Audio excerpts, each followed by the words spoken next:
Hello and welcome to the DM's Book Club, a weekly book club podcast where we talk about some Dungeons and Dragons and discuss how we might include it in our role-playing campaigns. But that's not what we're doing this week, is it, Hamilton? No, no, it's not.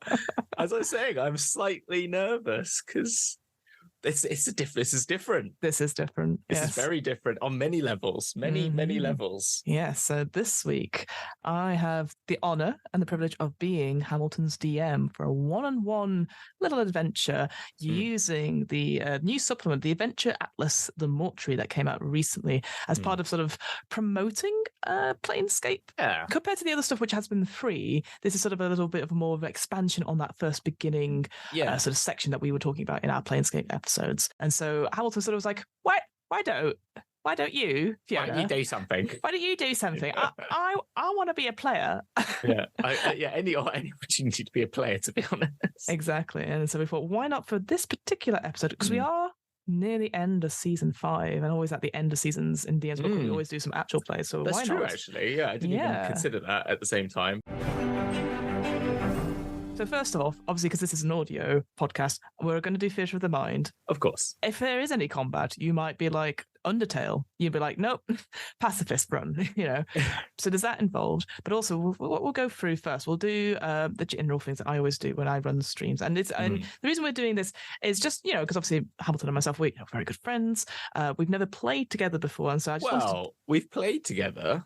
I've DM'd you. You have DM'd you at, in White Plume Mountain. You did the Dragon's Duel really early on. Yeah, you also did Morkborg recently. And obviously, Boys and Spelljammer, you feature in it. Of course. Oh, well, that is true. Sorry. Feature in it in the first episode more than most of the boys. Sorry, let me rephrase. I have never DM'd yourself, but you have DM'd me several times. Yes, exactly.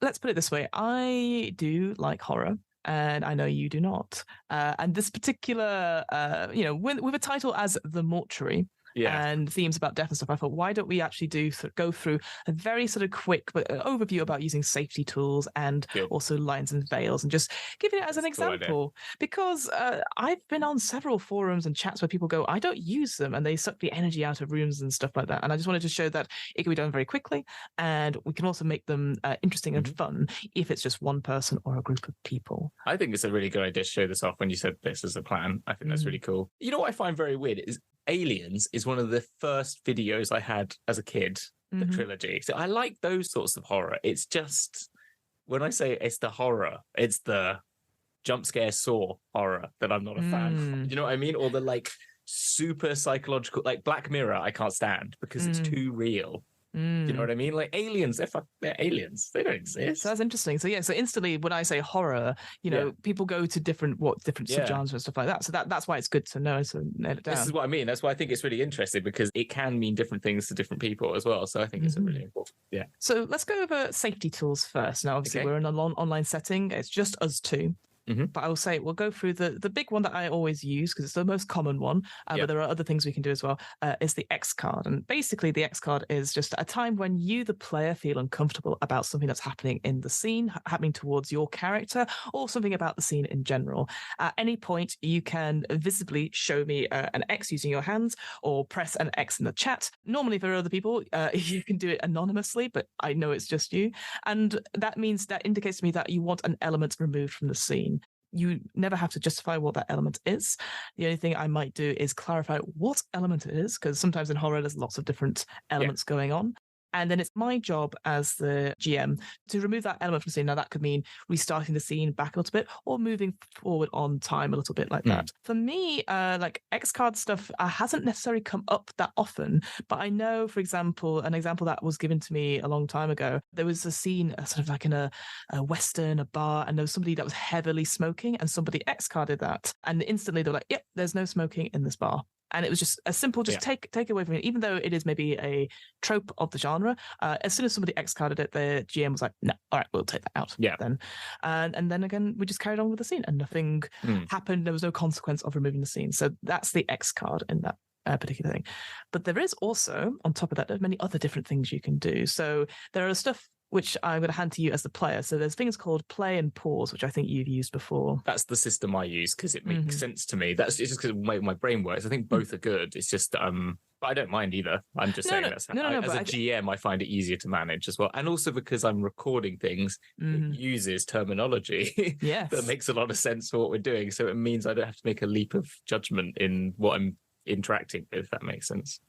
Absolutely. That's the key thing. I think with play and pause, so there's for people who don't know, pause just means that you go, oh, pause, and you just check in out of character with the people going around saying, is this what's happening? And that could be like, oh, are we going down this route? Oh, so it doesn't have to be removing of it. It's just pausing to check in with people. And then play, you just continue the scene. So it's that out of character stuff. There's also stuff like fast forward and rewind as well, which could be used as well. And stop as well, which is like if someone just needs an immediate, which you don't even have to do anything for, but I always have if I'm not, I always say, like, because online, I always think it's really good if someone can at least message or say it verbally, then quit or something like that, then I might not see you.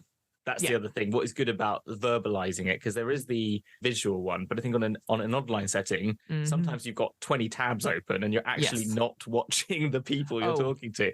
And so if someone doesn't verbally communicate them, I think that's really useful to have in mind for these things. Yeah, I'm a big fan of the verbalization of it as well. And again, if there was more people in the group, I would ask people, if I miss it, other people to then be like, stop as well. Exactly. Just again, because there's no shame of being that person that stops the game, because actually that helps, because somebody else might also have a similar issue but doesn't wish to bring it up. Similar to the X card is something called the O card, and that is just simply, oh yes, more of this. I want to go into that thing a little bit more.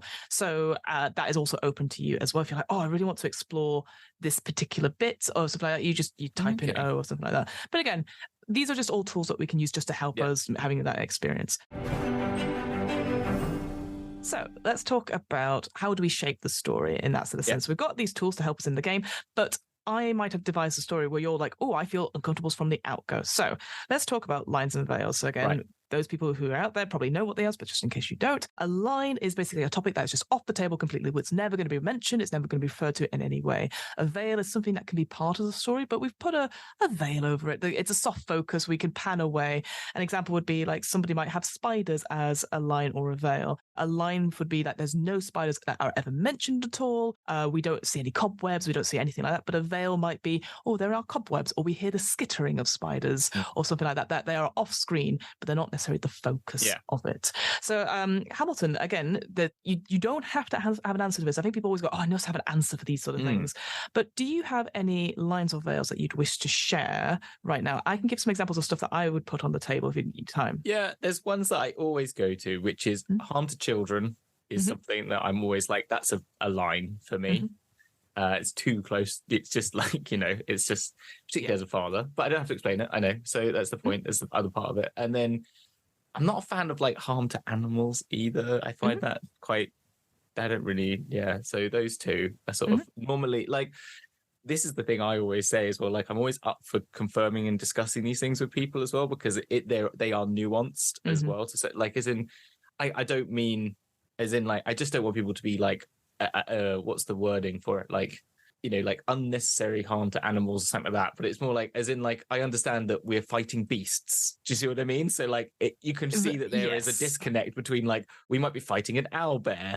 I understand that's, but I mean like harm to the creatures that aren't attacking or threatening yourselves. Yeah, exactly. Yeah. Again, this is the thing. I think people always are like, but what if?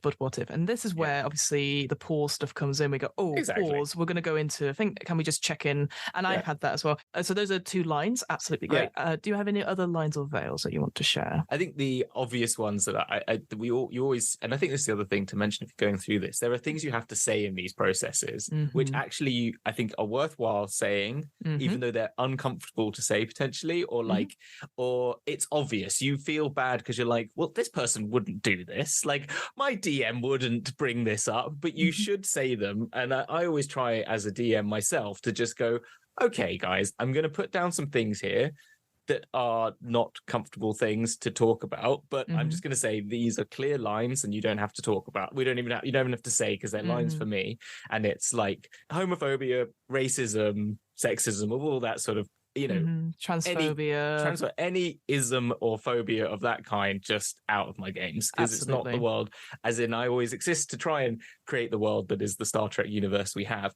I think those things are just off the table. I think going on with that, then there's obviously just like, sexual abuse and elements of that nature. I think, any harm in that sense is off the table. And these are things you're like, I know Fiona wouldn't bring those into the game, and I know that. But I think if you're in a group, no matter what group you're in, someone in there, and I think the GM, if they should be the person to lead these as possible, should be just there to clearly state those things. Absolutely. Even though you're never going to do it, and you're not. Well, I mean, you just should outline them. Absolutely. There might be games where you want to investigate elements of people of different cultures that are at war. Those are things that people do want to investigate. And I think they can be investigated in interesting ways, but then it's finding the right balance in that. But I don't think it's, And I know it feels like, Fiona and Hamilton are going on about safety stuff, but I think this is equally important for when you're doing stuff for content in terms of streaming. Yeah. Now, obviously, we're not streaming this particular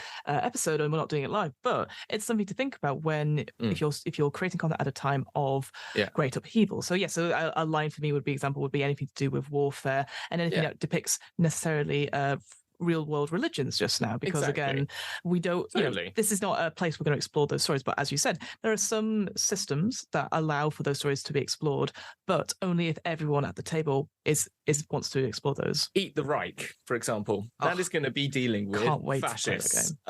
So in those, you're going to be dealing with people that are awful beings, that are doing things of that nature. Do you know what I mean? And your whole purpose of that game is to be vampires killing them. So obviously those themes are going to come up. You know what? You brought a really good point up, because I don't know if you've read the preview for that. We will get to the game, I promise. The preview of that is really well written about how do they deal with themes of, fascism. I'll be interested to read that. Yeah. So I would recommend that as well. So I completely agree that isms, phobic language, all that sort of thing is off the table, absolutely fine. In terms of veils for myself, I don't have anything additional today. And that's the other thing as well, I'd say, is that it's always better for players to go, I have nothing additional to add, rather than going, I have no boundaries. Because we know what you mean, but it might come up at some point, and this is the same for you, Hamilton, as well. If at any point you go, oh, actually, that is a boundary, that you can always discover those things. Because I didn't think I had harm to animals. I had that as a veil and not a line until I watched some horror stuff recently, and I was like, oh no. Yeah. Another line for me right now is eye gore. Oh, okay, yeah. Yeah, just because I've watched The Fall of the House of Usher, and there was an incredibly graphic scene, and I was like, you know what? Let's eye stuff, interesting, but we're not going to talk about it in great detail. Right. So I'm just putting that off the table as well. Okay. And that's the thing; it's stuff that you can always come back to. 100%. So those are our lines and veils, which is excellent. But as I said at the beginning, sometimes when we talk about lines and veils, we go, oh, okay, now all I can think about is all the isms, the gore, animals. Now just thinking of eyes. I'm just thinking of eyes everywhere. And again, we were just saying as well, you can always clarify, is like, oh, is that something that in a scene with you don't want to particularly have eye gore, or can it be a general thing? And that's always good to ask those questions as well. And people could be like, not at all, or they can do a little bit of discussion, but again, keeping that discussion to a short bit. But now we go on to boundaries, which Hamilton will know that I always talk about boundaries, but it was from my improv teacher, Katie Shute, in her book, The Long Form Improvisers Workbook, who got it from somewhere else, forever crediting list of improvisers. But we realize that, when we do scenes, we don't want to hurt each other, but then we can't think about, oh God, we're just thinking about all the negative stuff. And maybe we feel a bit down and the energy gets sucked out of the room. So what I would like us to both do is to just think of what brings us joy when we're playing in role-playing games. And then if that opportunity comes up organically, I can be like, oh, Hamilton really loves this thing. I'm going to try and make it so that thing happens. So one thing I'll go first for this time. As a GM, one thing I absolutely love, we call it in improv being put on the spot. Yeah. But that idea of like, all these things are happening, and it's like, well, Fiona, you're the only person that can solve it. And I go, okay, I love a challenge. Yeah. I'm like, right. And I do that thing going, let me get this right. Let me get this for clear. And then we'll go through the list of like, you want to do X because of this, and this, and this, and this. And you go, yes. And I go, perfect. I love that sort of like logic, ridiculous logic that you've put things together and gone, do we succeed? I absolutely love that, because I think it shows willingness to see the system and then break the system or bend the system, because that's the kind of GM I am. I'm not someone that goes, well, you didn't roll high enough because of this. It's more like, okay, you've done something really fun. I'm not Baldur's Gate 3. I am Rule of Cool once every hour. Is that not what we said? 5 times an hour. 5 times an hour or something like that. I can't remember. Yeah, so that's my thing. But I also like demonstrating the system, which I know we will do because it's D&D. But I also like character moments in the sense of like I like people being able to shine and show something's their particular skill set. Yeah, because not every character in D&D is good at everything, but they get a chance to shine, then I like to be able to show that and give them a moment to do the cool thing, if you see what I mean. Yeah, no, I'm with you. I think as I'm playing a rogue, I want to do some cool shit. That's what I'll say. I'm down with that one as a foundry because I do love a character having their moment. Like just as you said, there's something particular, not only for like mechanically and non-mechanically. I think both those things. Yeah, I like the 3 tenets of D&D. I like roleplay, I like exploration, and I like combat. I actually like all those things, particularly when I'm a rogue. I'm happy for combat more so if I'm a rogue than any other creature class is what I meant to say. yeah, I think that's. I don't know about. I haven't thought. You know what? I haven't actually thought of a good one. Like your being put on the spot one is a good one. It's like a very particular to you one, and so. But also, this is the thing. Sometimes people go, "I don't know what it is," and you're like, "That's great," because then you're aware of it. So when you start playing games, you're like, "Oh, I really enjoyed this." That's what I'm going to do now. I'm going to try and think about it, and maybe at the end of this experience, I will have an answer. So, a little bit at the front in terms of just safety stuff, but just so that we're aware. So lines are like harm to children, harm to animals, all the isms and phobic off the table. Eye stuff is also off the table. I mean, eyes can be a part. Maybe it's a veil instead. Eyes can be a part of it because, everyone has eyes. But anything particular, gore You were saying eye gore. Yeah, I get that. So let's talk about horror. Let's talk about this thing. So where we're going, we'll do the DM temple fingers. Where we're going, obviously, is a horror place.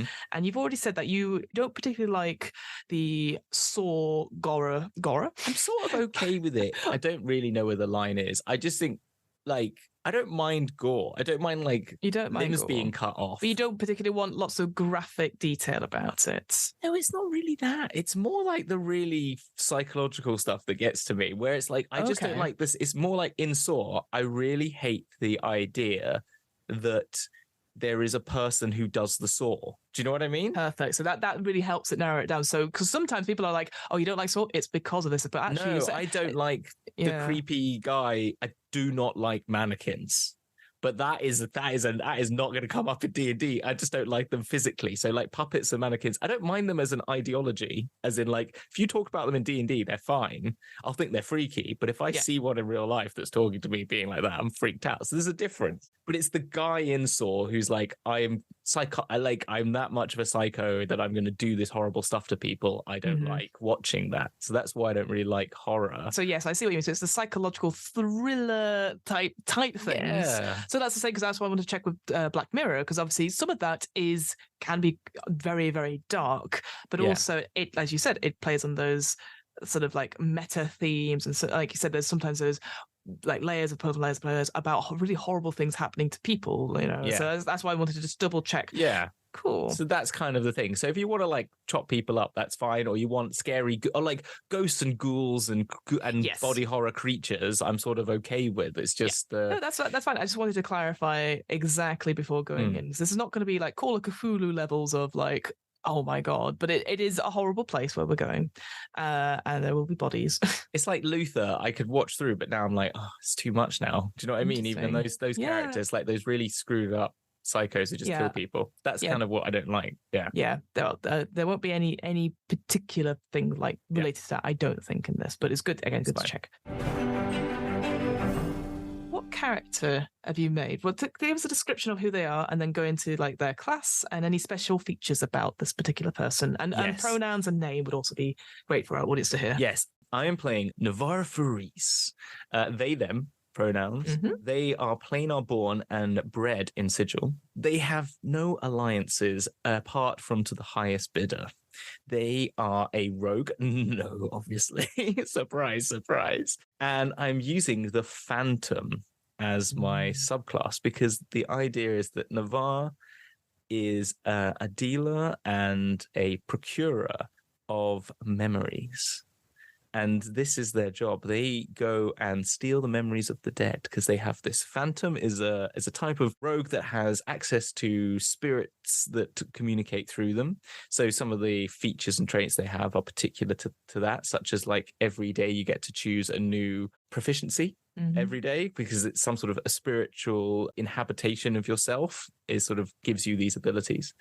And so their story is that they were brought up in Sigil as part of the Transcendent Order, which is the people who focus over action over thought. So it's about, you try and remove all thought. It's very based on sort of Buddhism, sort of ideologies, and that's how it's sort of been translated in D&D. But it's that idea that action over thought, and that finding your path into pure intuition will make you understand the multiverse better. That's their theory. And so in that training, this is when the sort of void was opened up, and In fled to, obviously had some sort of predilection to it, but they were flooded with these spirits that took over this sort of openness that they'd made. And so fortunately, in some respects, that they were there, but it's obviously happenstance that they were there, that it's kind of happened, that even Factol Reese, who's the head of the Transcendent Order, helped train them to manage and utilize these flooding of information from the dead that comes to them. But then after a while, there's like no ability for them to really kind of completely shut their mind off, because when they do, it's completely filled with all these other things. So it's a very much a balance in their consciousness of, and this is maybe me channeling my ADHD of, maybe, presenting that in this character is that idea of that there is no turn off button, but they've been able to manage it. But in that, they've tried to use it to their benefit. And so they left the Transcendent Order when they grew up and tried to make it on their own. And the way they've done that and sort of found their way through is, well, I can speak to the dead. I can find out all these things. It started off by just doing seances with people, or people like asking to speak to people that, in sort of that, I forget the name that they're called. The people mediums. Yeah, that sort of idea. People try, and they're not that connected, but they can completely, but if they could, they would deliver messages from this way to the people. Not they wouldn't go, someone couldn't come up to them and say, I want to talk to Dave, and they were like, well, Dave's not here right now. But if Dave is talking to them and says, give a message to the person I've left behind, then they might do that. Sorry, I just love the idea. Navarro goes, is there anyone here called Dave? And then three people turn their heads around, like, aha! Yeah. And then they've sort of trained it up more and more, working particularly with a wizard who's given them some, and they've sort of found if they go to the body, they find like remnants of people, it's much more better connection. And with that, they found that this could actually be quite financially viable, because, for example, wizards have come to them and said, I need to find the ancient spell that no one's written down somewhere. Or that bastardly person over there who's been stealing, who's better than me, has just died. I want to know what they were up to, or lost secrets from the past. So instead of tomb raiding for the treasure, they tomb raid for the treasure in the brain. See what I've done there? Yeah. So that's kind of it. So they trade in secrets from the dead. The wizard you're talking about, do they have a name at all? The person that you were working with for the longest? Yeah, I haven't got a wizard name generator. I haven't got one. This took ages last time. And just so because you mentioned them. Let's go with she, her. It'll be Erwin. Erwin. Can you describe what Navarre looks like? Navarre is an elf, so a bit taller, a little bit more lithe, a little bit elongated features compared to a human. However, they're a bit bulkier than the sort of very super lithe elven kind of look, but still sort of taller. However, they can contort their body and kind of they've got very high deception skills and athletic and acrobatic skills. So I'd say that they may appear differently in their gait and their stature depending on where they are, because they sort of try to blend. Even though they are taller, they do try. So if you came across them, the clothes they wear are probably a bit heavier and a bit more flowy than others, so you can't quite gauge their build. But that their build would be bigger if you did see their build. But they normally would, like big cowls and big sort of shoulders and hanging sort of poncho look like clothes, always quite dark grays, blues.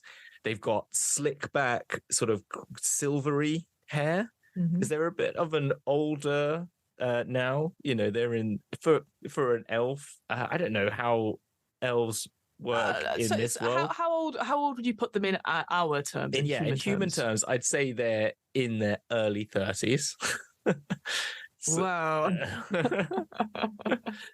Slight burn there. But it's that's all right. Yeah, it's like no, but I'm saying no, but they've grayed early. That's the thing. I'm saying, that's their natural haircut. I'm just saying that, but they're older than like most. I think most people go with their player characters like 21 or 25. 18. And you're like, grim. They've been doing this for a while. They've been at this game for over a decade since they've left the Transcendent Order and sort of their like home. Hence them being sort of high level.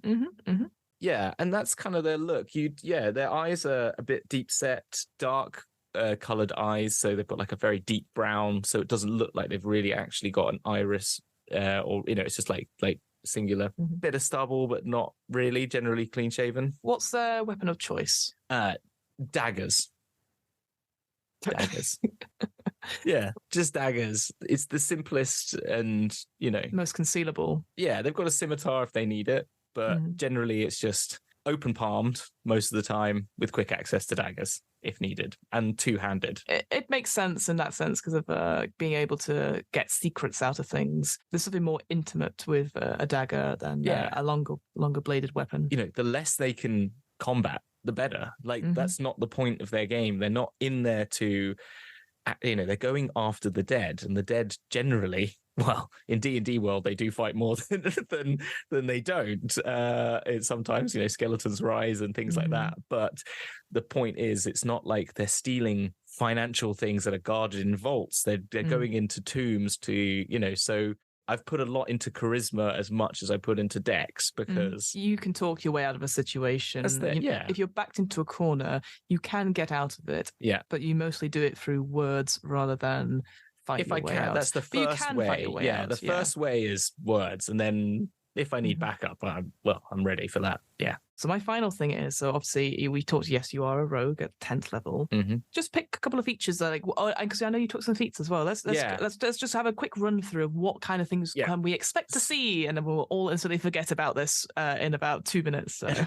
So obviously, apart from the obvious ones like thieves, can't, rogue, cunning action, and all those stuff, sneak attack, I've got Whispers of Dead. So as I said, I get that proficiency skill or tool that I can choose every day. Wails from the Grave, which I get 4 uses of, which is after I deal my sneak attack damage to a creature, I can target a second creature that you can see within 30 feet of the first creature, and it takes 3d6 necrotic damage.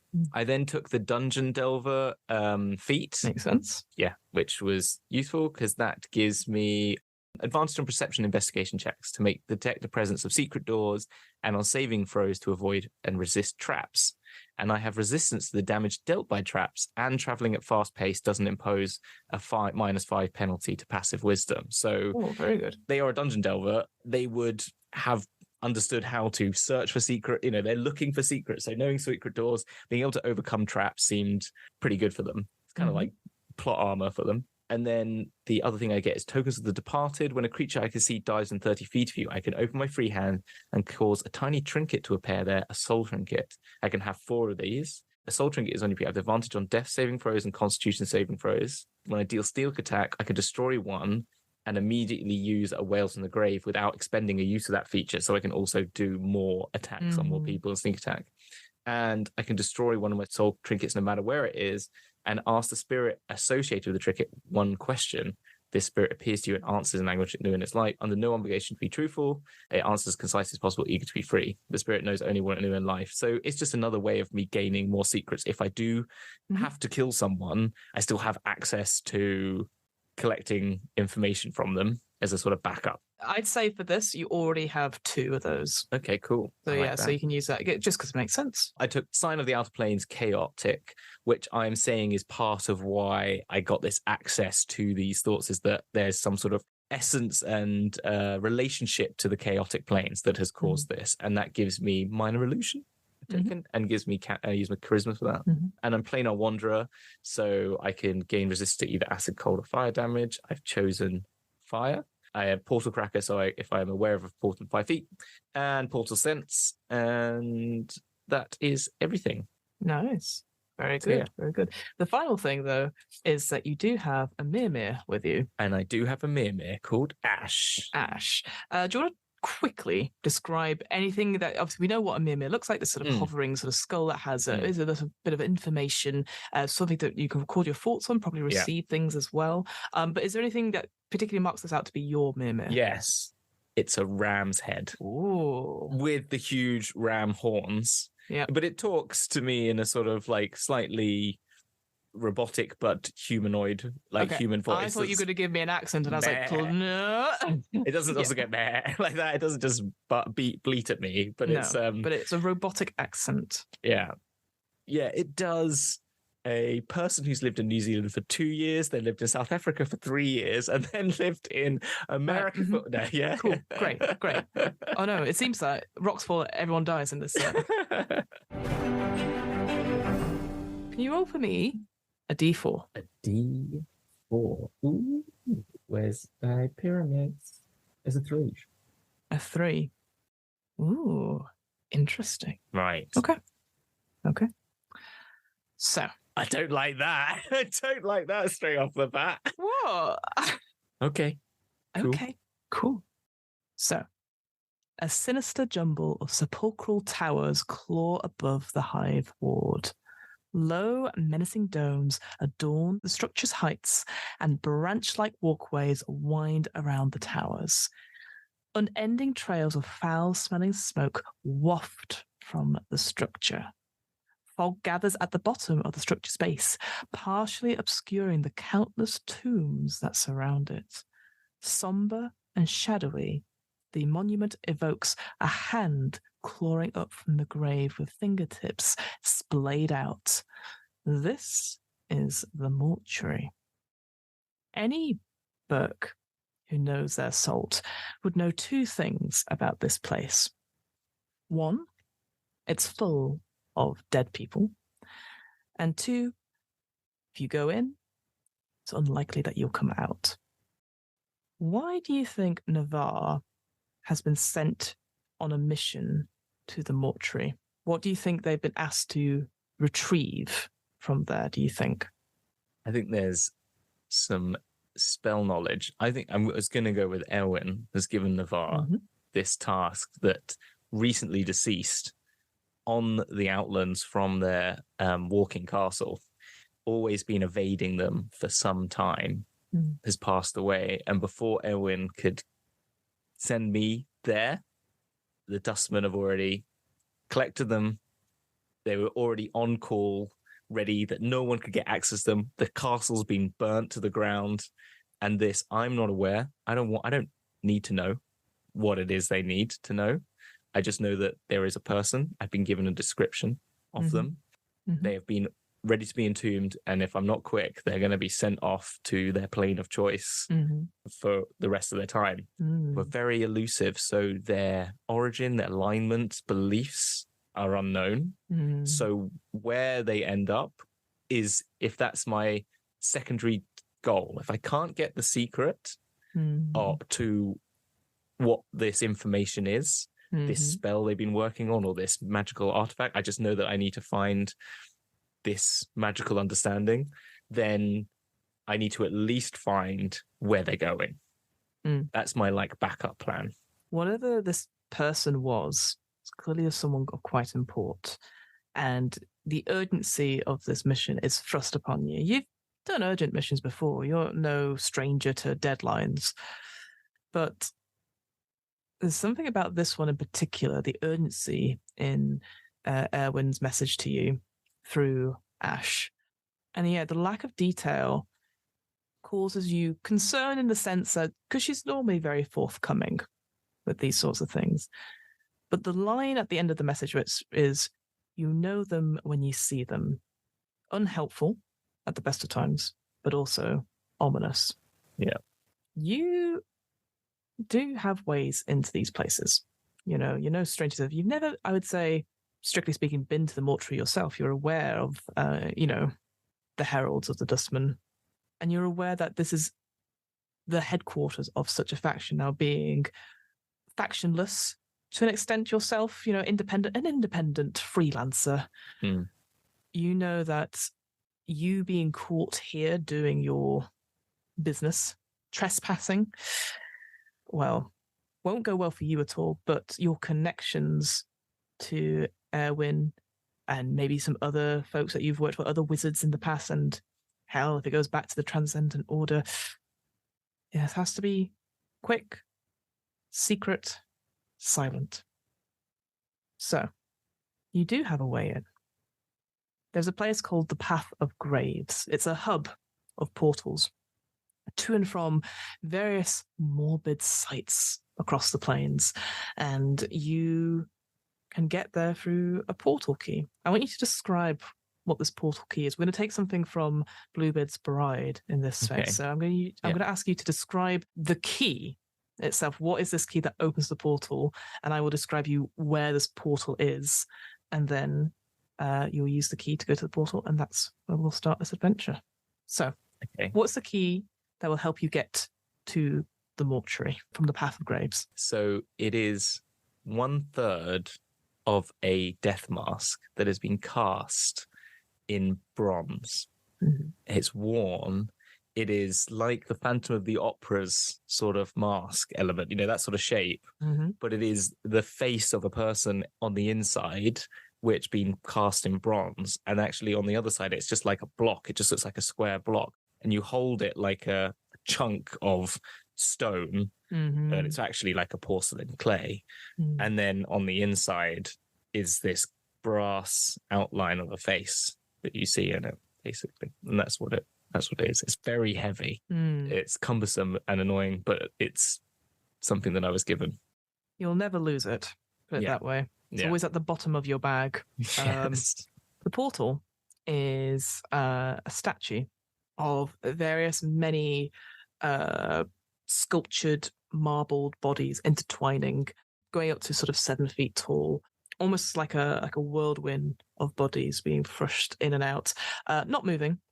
Beautifully sculptured, like the way that this sculpture has been made initially. You can really see the detail in the movement of a cloak, perhaps the hair, like almost fine strands of marble. So it looks like almost like this is in motion. The faces of these statues go from sort of ecstasy to sadness to terror to pain, depending on which of the many individuals you can see on this particular plinth.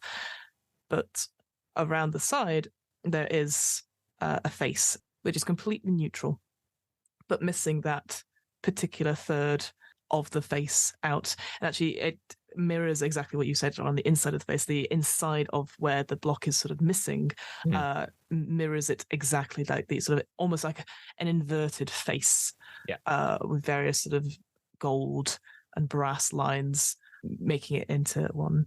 Looking into it, this face on the outside is completely sort of neutral, probably matching the sort of the outside of that death mask. And you know that you just have to pop the bit in for the portal to open.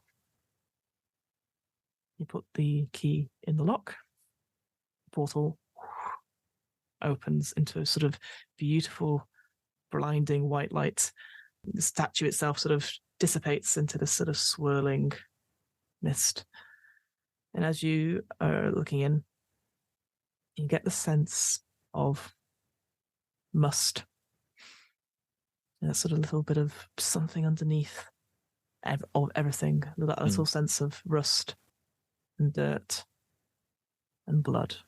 I'm used to that smell.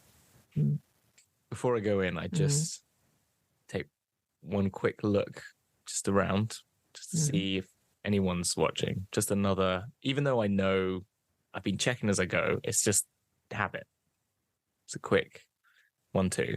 Why don't we do the first roll and do a perception check? And it's a natural 18. Whoa. Yeah, it's a good roll off the bat. And it is perception +5. So it's a 23. Nice. Very cool. And it is deathly silent in the Path of Graves. This place, it's kind of, I know I keep going to cultural references, but labyrinth in that sense of like there are stairs going, but there's a blue sort of hue from all these different portals, portals underneath stairways, any portal that you can desire, sort of going around in that sort of optical illusion type effect. You don't see anyone else. You can hear portals being opened and closed, but obviously, as you know, portals open and close at random, sometimes even without keys. There's no sounds of footsteps or people talking or whispering.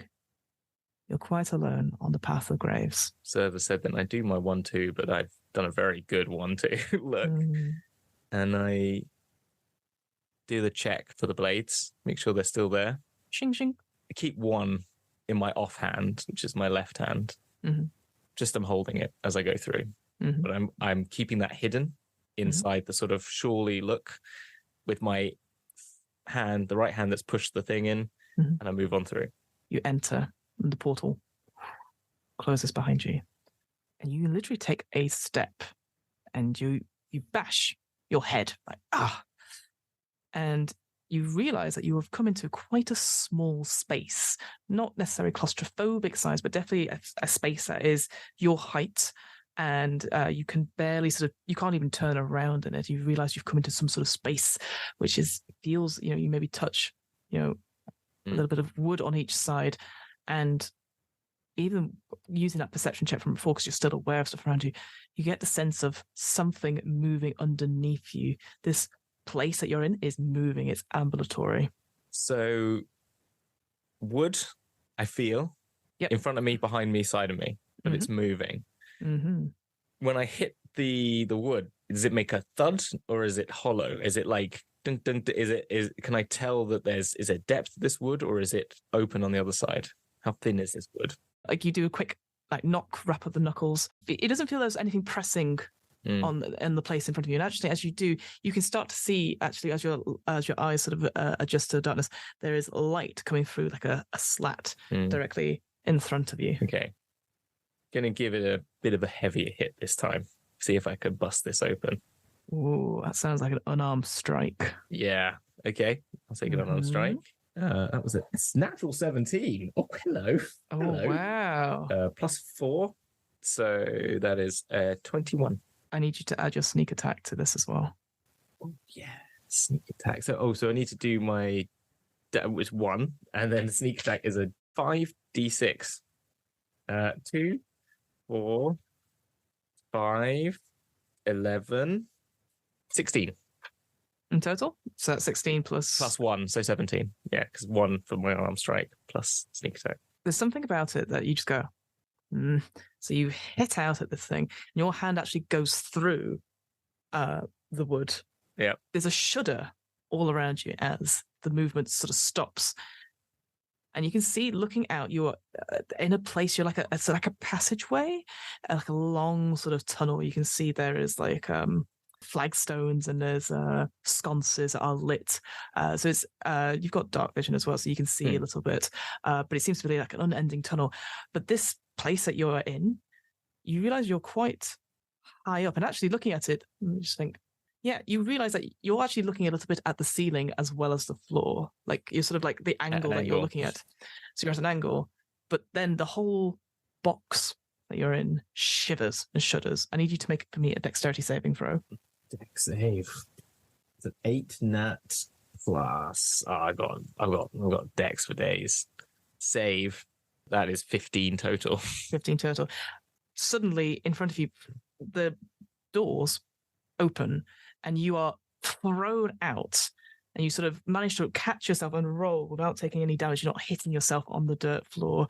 And as you sort of look back, you can see a construct of some sort. Yeah. how do I describe these sort of like spider-like appendages, sort of like metal and sort of webbed a little bit, but in the middle where a body would have been, an abdomen, there is just a coffin, a space, and you can see where your hand has gone through the top part of this coffin.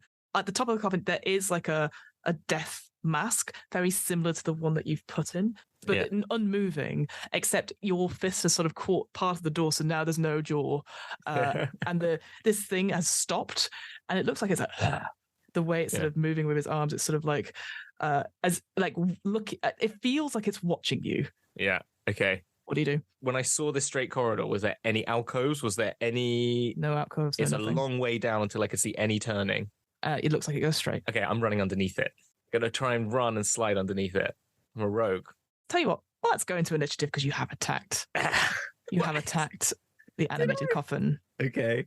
A natural 19 plus 7, so 26. Yeah, unsurprisingly, you do go first. I'm a rogue. So you see this creature. You can see it's sort of like getting its bearings, like clearly injured by you smacking it, like unbeknownst to it, you appearing inside it and then smacking it. And you can see like the various legs are sort of like gearing itself up, probably to sort of like beast itself up to attack whatever has attacked it. What do you do? So I'm running underneath it. I'm assuming there's space underneath it if I'm going to slide. It is a large construct, so yes, there will be space underneath it. It'll be very tight though. But I'm 30 feet. I'm going to use my abilities that are disengage as I can use as a bonus action. So I'm just going to run underneath it, get on the other side of it, hopefully have it off kilter from that, and then hold my action to see what it does once I'm as far as I can get underneath it. I don't know how you want to take my movement from that. I mean, you can see, like, as you're about to do this, you can see that the corridor on the other side is equally as long. So you could keep running in the other direction, or you could just, like, you can go under and hide underneath it. Okay, so if it looks like it's the same, I might then make the judgment to be underneath it and see what happens. Run underneath it. Yep. Bonus action hide. I was going to say, are you not going to... Yeah, you're not going to do your one thing? Yeah, I'll use my... Okay, excuse me. Not one thing. I'd get you to do an athletics check first with advantage. Okay, cool. With advantage, because it is off athletics. I only have a +0 to that. So the first one was a 3. Second one was a 14. Okay, yeah. So you don't necessarily, like, you get under this creature as it is building itself back up, and you can tell, like, one of the arms is trying to, like, shut. I can't use acrobatics for that. You're rushing underneath it. Okay. I think you're speeding underneath it. But then we're going to do your stealth check with your hiding. Okay. Okay. What have I got for stealth here? Oh, just only a +11. Just something fucking ridiculous. Absolutely. I only rolled a 19, so that is a 30 stealth. And you sort of go underneath. Maybe you don't necessarily like touch them, but like on the other side of the box, you can see that the under of the coffin itself, and you just stop. As you can hear, as these legs start to click and whir back into like its place, you hear the two sort of the doors shut, and it's going to be its go. It's going to try and make a perception check. 30. Now, I'll be honest, unlikely, but you never know. It doesn't look around because there is nothing for it, but it just sort of stops, and you can almost hear like the tick, tick, tick as something is thinking. Holding my breath.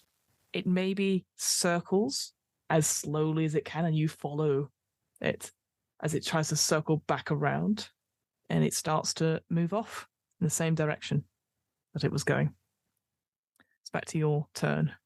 Do you do anything as it wanders off? It goes about, let's say, 20 feet. I just stay as still as possible. Well, I stay as quiet as possible, backing up to the darkest point between two sconces. That's kind of what I do. Yeah. Which is my default position. And just wait until it's at least 60 foot. I probably wait till. Yeah.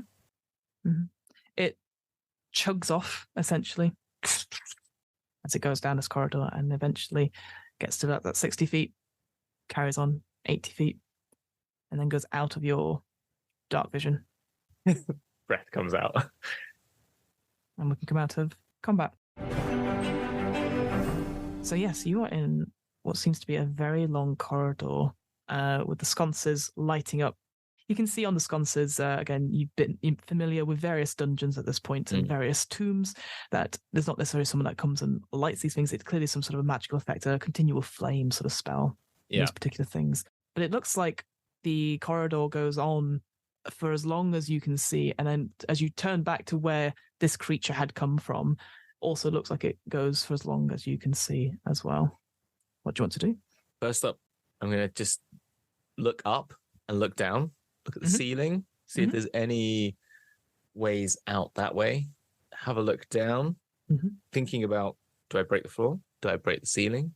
Is that an idea? The ceiling is about, this is a large construct I went through, probably about 20 feet above you, but again, looks very mixture of sort of like mud and stone. So what it is, it feels man-made, this place, and a bit more rough and hewn at the top. But you don't know. You can't see any like trapdoors, and certainly below you have a quick look around you. You don't see any sort of particular way out or an exit, perhaps anything that indicates that.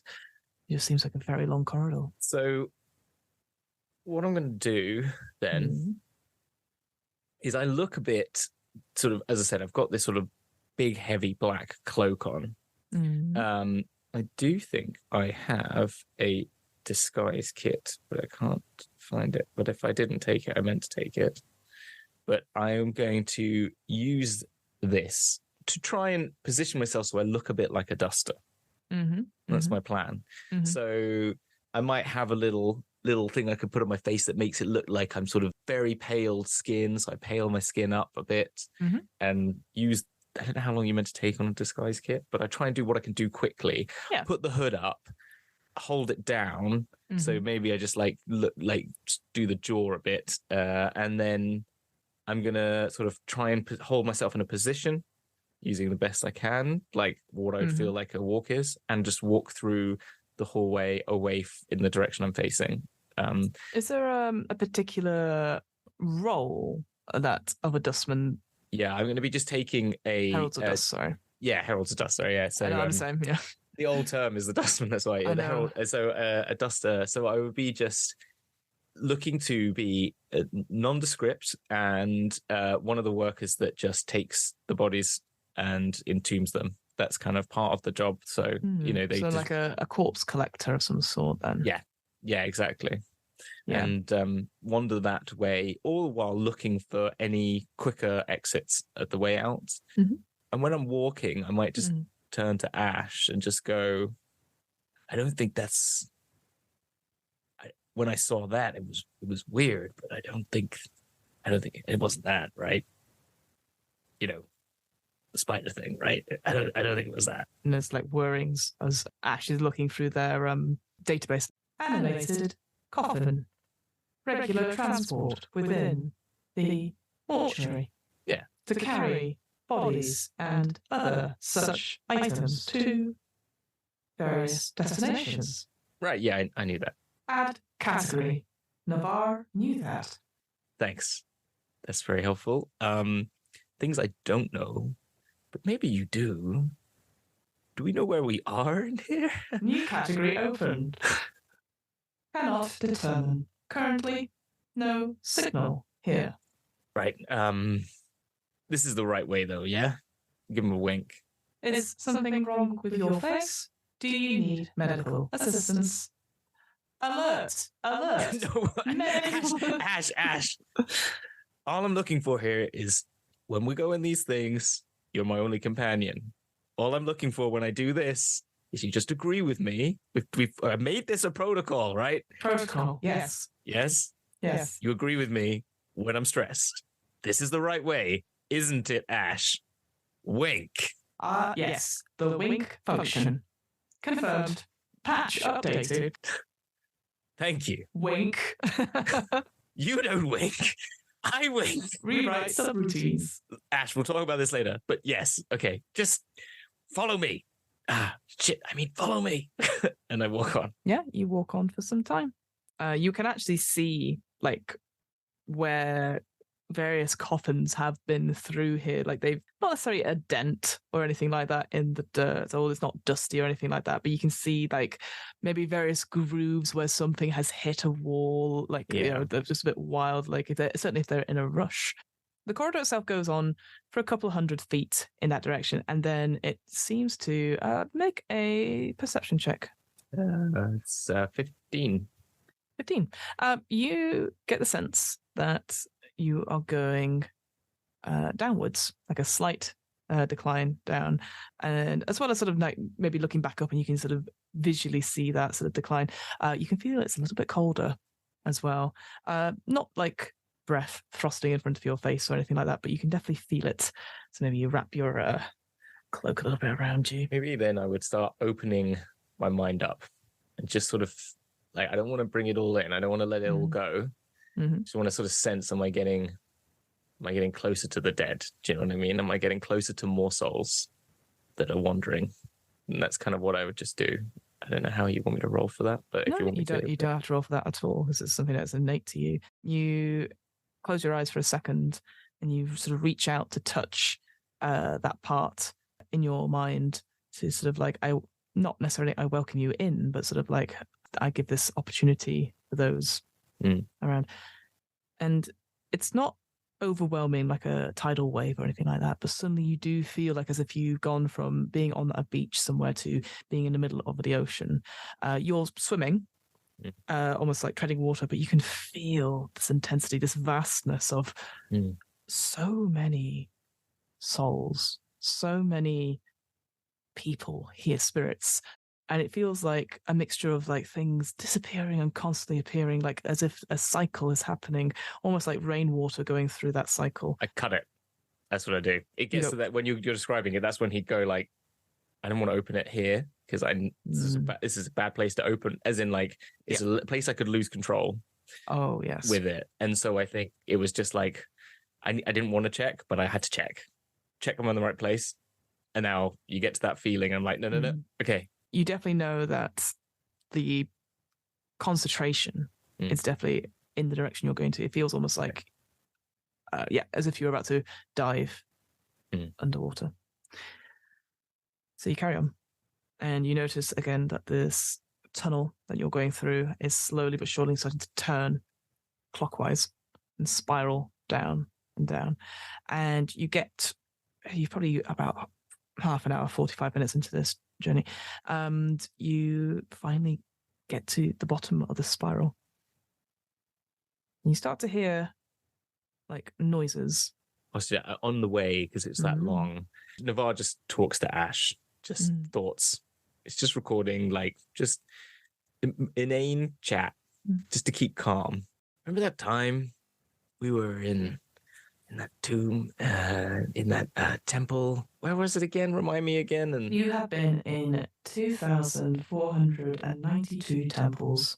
The one with the golden axe, that one, right? We were in that one. Filter golden axe, 1,203. Yeah. Okay. Yeah.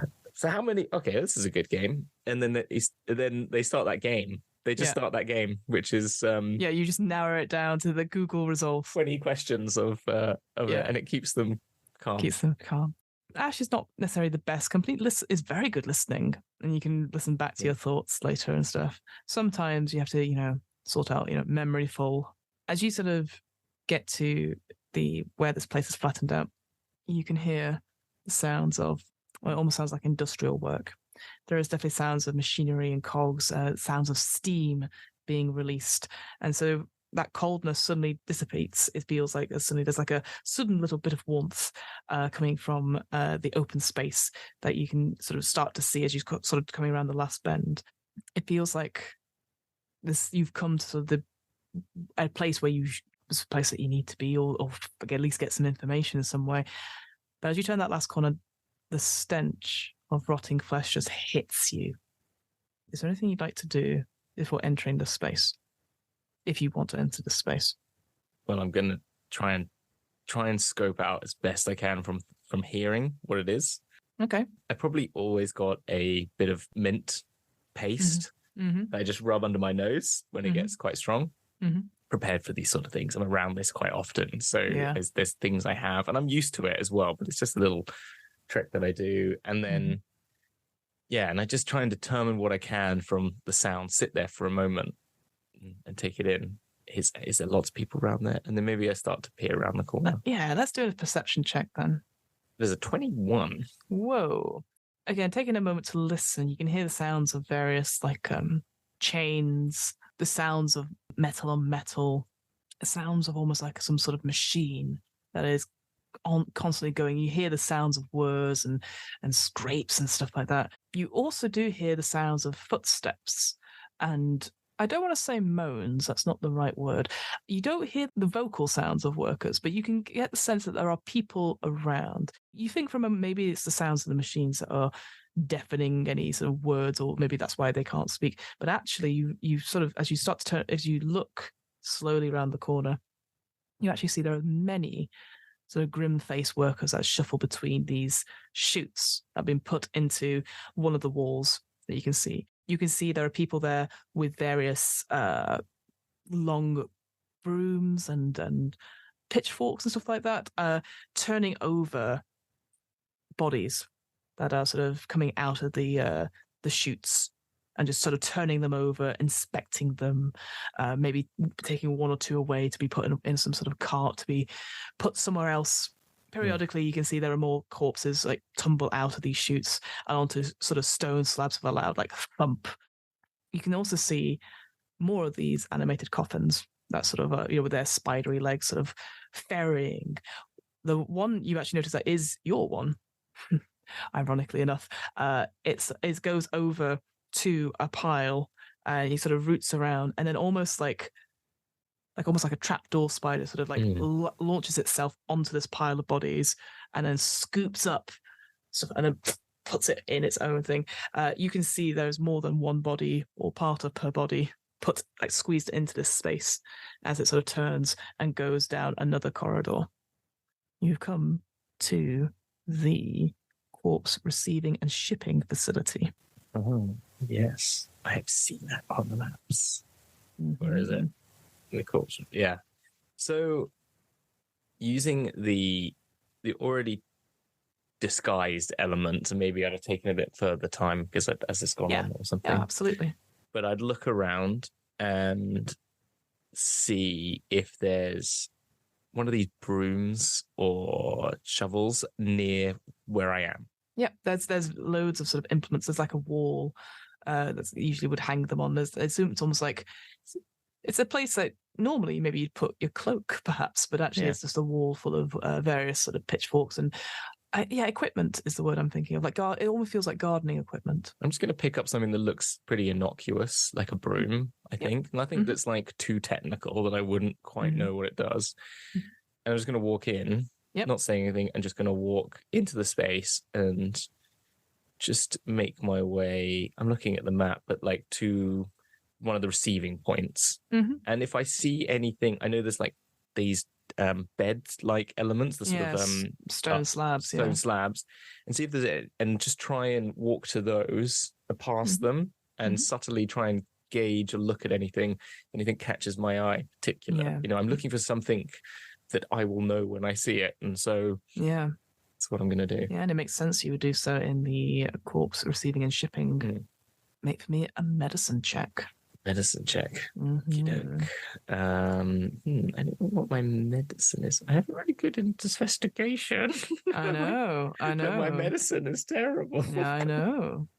A 14 plus 1. 15. You are sort of going around, and you notice quite quickly the people that have the broom element, they're almost like sweeping up fluids on the floor. Browns and reds that you suddenly go, yep, that's fine. And you sort of do it, you shove it into a channel. Nobody says anything as you join sort of almost this very bizarre, very open, wide-gapped conga line as there are various heralds of dust going around sweeping. There's a couple of more people who seem a bit more higher rank that are going into and turning over the bodies, picking on a few of them and then getting these animated coffins to come and take them away. You make a full circuit, and you don't see what you're looking for. it's interesting. These bodies, again, some of them are more intact than others. There's definitely more dead from all kinds of planes as well. And the way the Heralds of Dust are just unflinching in their work. They do the job. Death is dead. Go through. On one side, you can see that there are crafters making or repairing, not necessarily the animated coffin that you do, but making more coffins of various different sizes, probably for different lineages.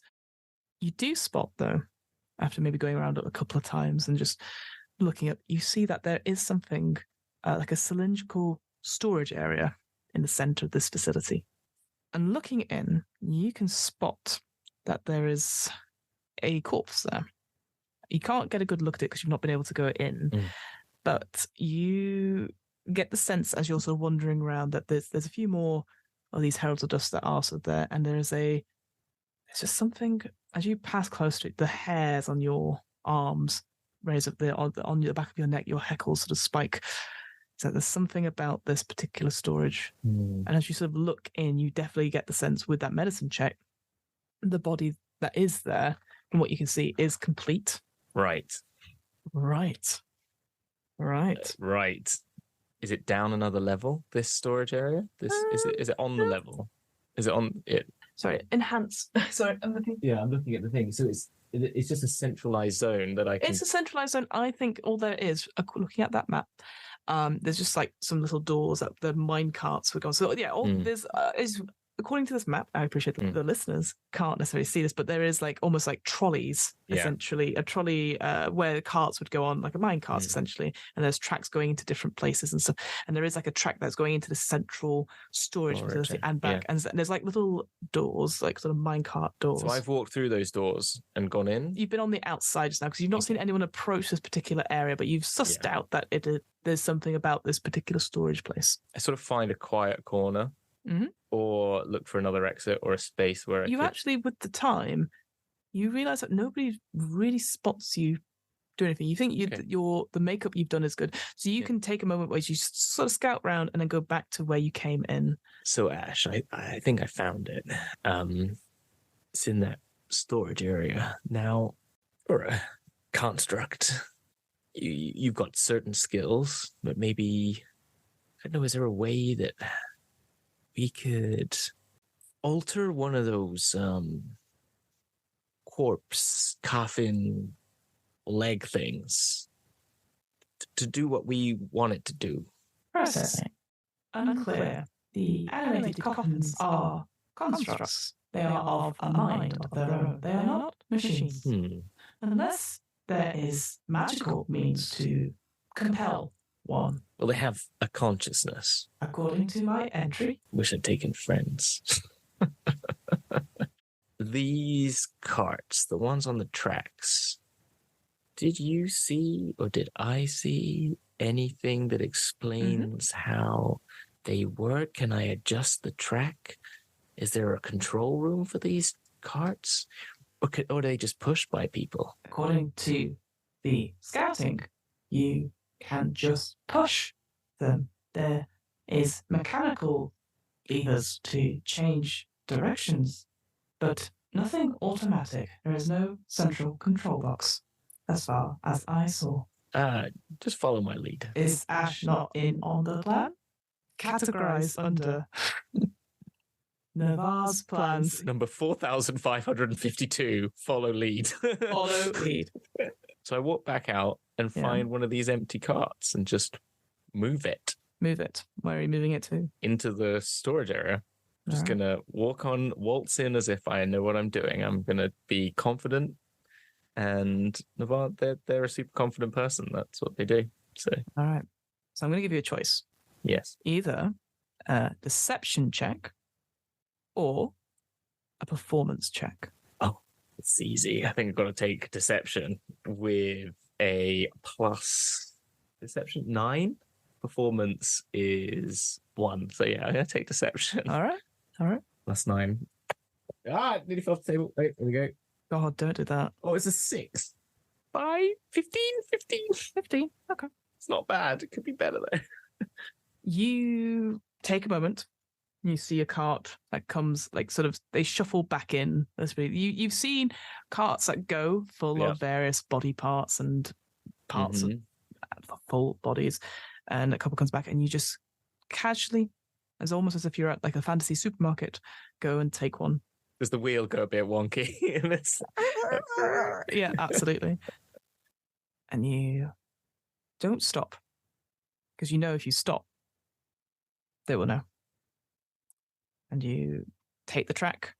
You can see it's already in position. Maybe you send Ash ahead just to quickly sort it out. And again, just part of the deception, just very cool, casually. And you go into the central chamber. Coming up close, and with the sort of shorter doors closing behind you. As you come in, you can see that this particular, it is a cylinder shape, and it goes up incredibly high. You can see that there are all different sort of boxes and different sort of places, or cells is what I'm thinking of, sort of put around. And it almost looks like the inside of, like an inside lining of something. Not that you've ever seen intestines or anything like that, but you know how there's like sort of almost pockets, essentially.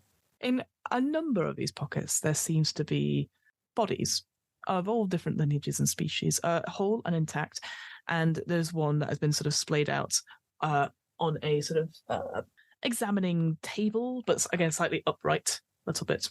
And clearly has just been examined. And you can see there is like maybe a little table next to it that's got some tools and stuff, freshly clean. It's a very weird vibe.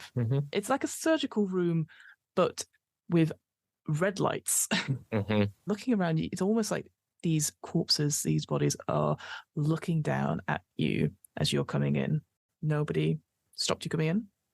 What would you like to do? I'm going to pull my trolley close to this one that I had the prickle on the back of my neck at, and move it up to them and investigate as to how I get them from there down to this.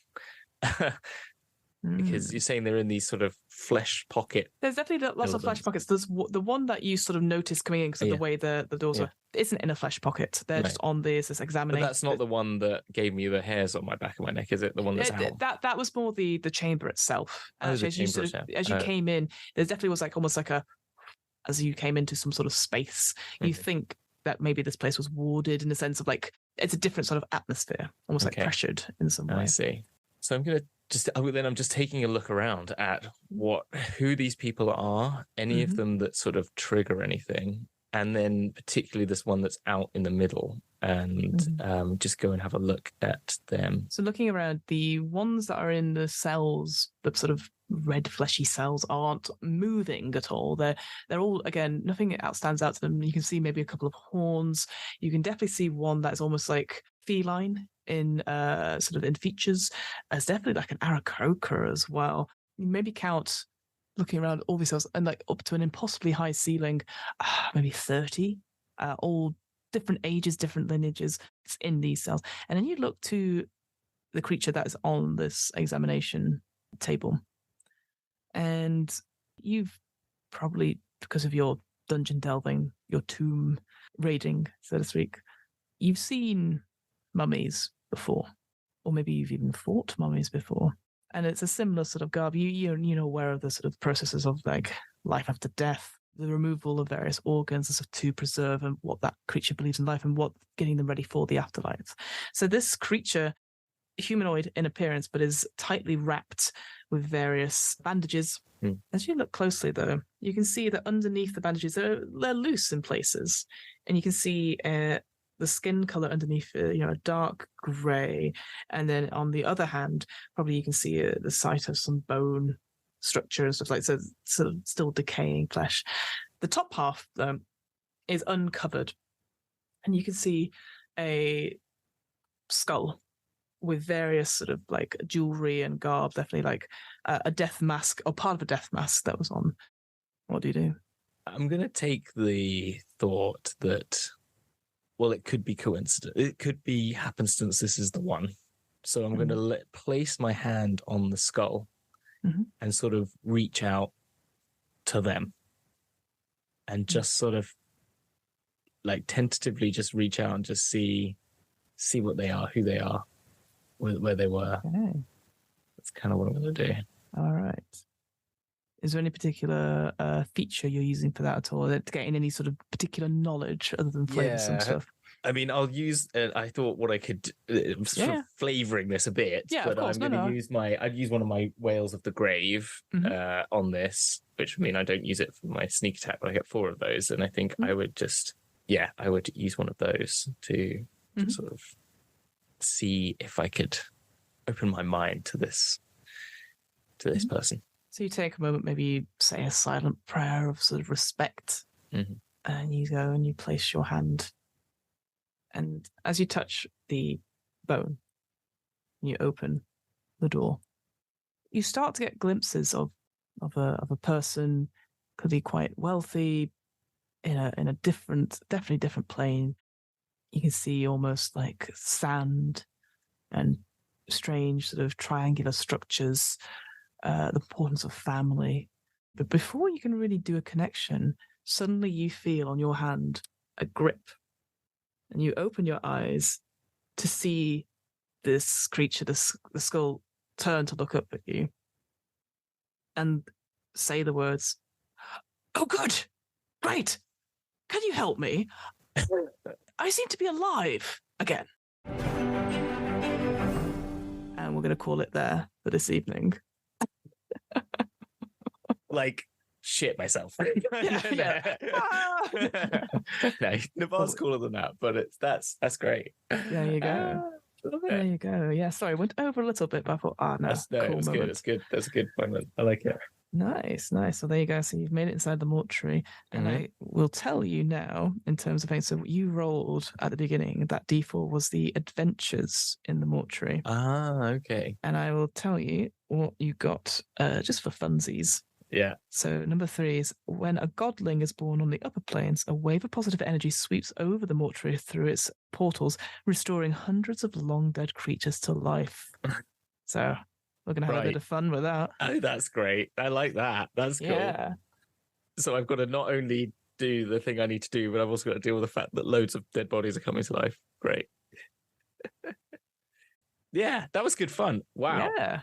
I can see why your TTRPG's Rising Star of 2023. But no, that was really good. The mortuary falls, everyone dies. Oh no. No, it was really good. I really enjoyed it. It's a very interesting supplement because there's not necessarily an adventure in it. It's obviously it's like other ones. It just gives you ideas, and so I was like, I want to use more of these animated coffins. They sound fun. They're very cool. Yeah, I like those. Cool. I'm looking at the creatures now. I'm like, that's cool. That is. There's some really great. There's really great stuff in this. But we'll be back for part 2 next time. But in the meantime, Hamilton, when you're not being Navarre, and you're breaking into places, what do you normally do, my friend? What I normally do, well, you can find me. I haven't done a bit on it for a while because, as people may know, I do Hazard Stripes, which is my Necromunda channel. Hopefully, got another Tale of Four Gangers coming up very soon, and I've also got a half-recorded gang lore, which is just needs to get done. But I've been focusing a lot on Bowies and Spelljammer because it's that final hurdle that's there that is taking a lot of my focus, and 2 are uploaded to YouTube now. The 3rd one I saw whilst we were recording this had finally exported the final bit, so I just need that's good. That took 7 hours, so that's fine. And so I've got 10 of them ready to go up there. I just need to get through the process of adding the intros, adding the outros, and then chucking them up and doing all the text. And that's going to be coming soon. So you can find that at the Roleplay Factory. If you Google the Roleplay Factory, or it's just the Roleplay Factory at YouTube, then you can find that. Maybe I'll put the link in the show notes for that. And if you want to subscribe, you'll see that when that comes out. Soon as I'm going to stop saying a date, but it's getting there. We're getting to the final hurdle. It's going to be soon. Out before the end of the year. Yeah, that's the hope. Yeah, I think it should be. I think it will be. I just want to make sure that there's at least the ones that I've got done are up. Yeah. Then I can press go, because I feel like I don't want to do what I've done in the past, which is like rush, and then it doesn't happen. So I can have them ready. Mm-hmm. And so I'm trying something new here. Yeah. How amazing is it to be here Why am I not always here? When is the best time to be here? But here, where? Where is here? Yes to all of those questions. It is great to be here, and it's great to be wherever you are and whenever you are. But where? I'm so glad you asked. So What Am I Rolling is a twice monthly RPG one-shot podcast where you get to hear me most of the time not scaring people out of giving them the heebie-jeebies with my horror stuff. But we play lots of different RPG systems. Going Rogue has finally released. It's probably finished by the time this has gone out. Yes. Yeah. Somebody has messaged to say they loved it, which I was like, wow! Like, actually, people are listening. Which it's on my next to watch list. This listen to list. Ooh, yeah. I'm glad it's out there. I actually put a lot of pressure on myself for this one because I was like, I need to get it right, and I still think I got some of it wrong. But I think, in the sense of like not editing wise, but I'm like, oh, I could have made better choices. But I think the end result is really good. Like I remember reading it back, listening back, and going, good shout. So yes, so that'll be in 3 parts. That'll be coming out soon. We have an interview with someone called the RPG therapist called Daniel Hand. Oh, you did that? Yeah, nice. Yeah, so he'll be at Dragon Meet, which obviously by the time this is out, either has happened or is about to happen. Who knows? And he'll be there.